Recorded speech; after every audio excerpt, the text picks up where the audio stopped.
Welcome or welcome back. I'm Tavish Cardiff, one of the co-founders of the Our Raw Material Practice.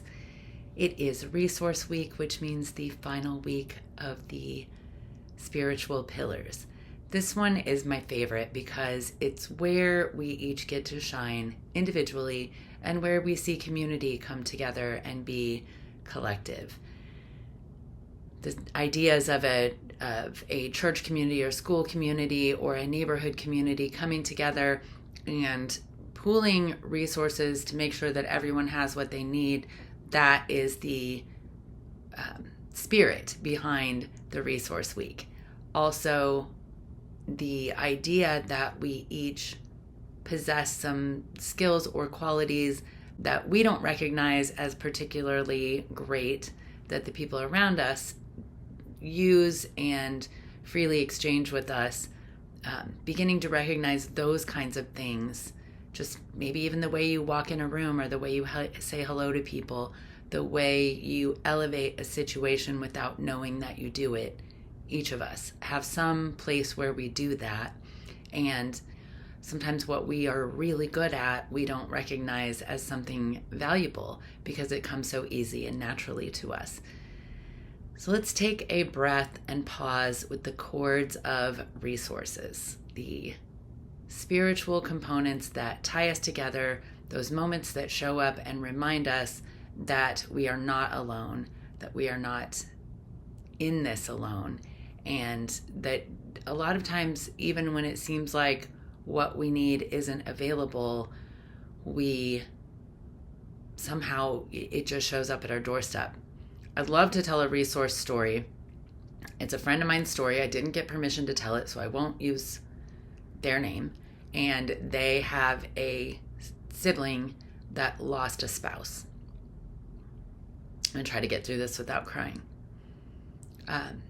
They were in another country upon receiving the news, and so couldn't get immediately home, couldn't get to the family member, couldn't go be with the family, and got upset within the space of their own, where they were.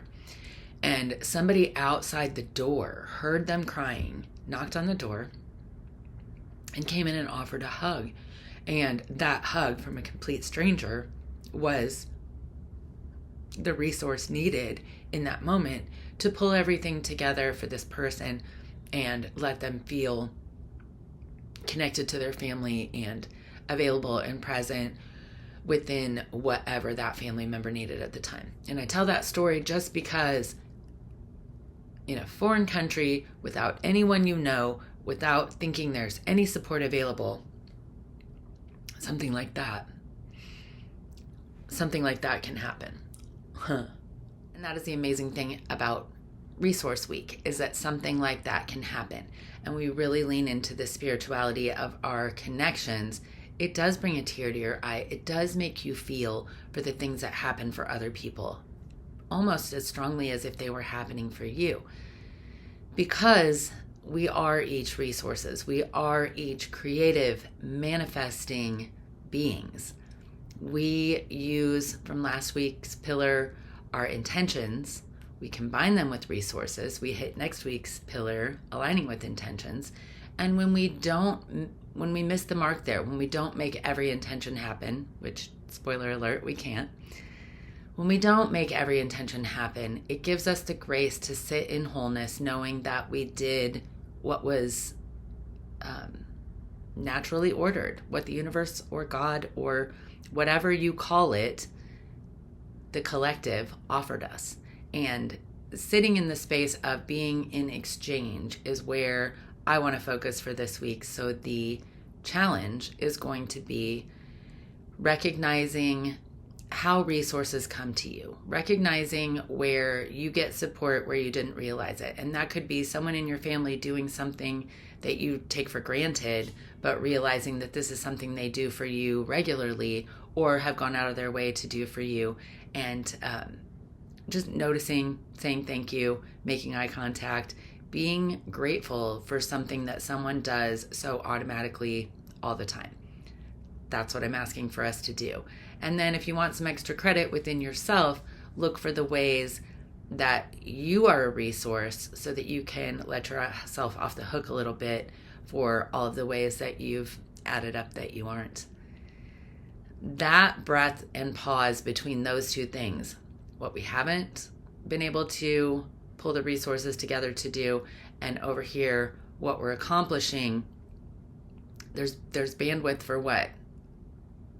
There seems to be more bandwidth for what hasn't been done than appreciating what has. So I'm just asking for a few seconds more of a glance on what is working, what has been done, what is helpful, especially in a world where we see chaos at every turn.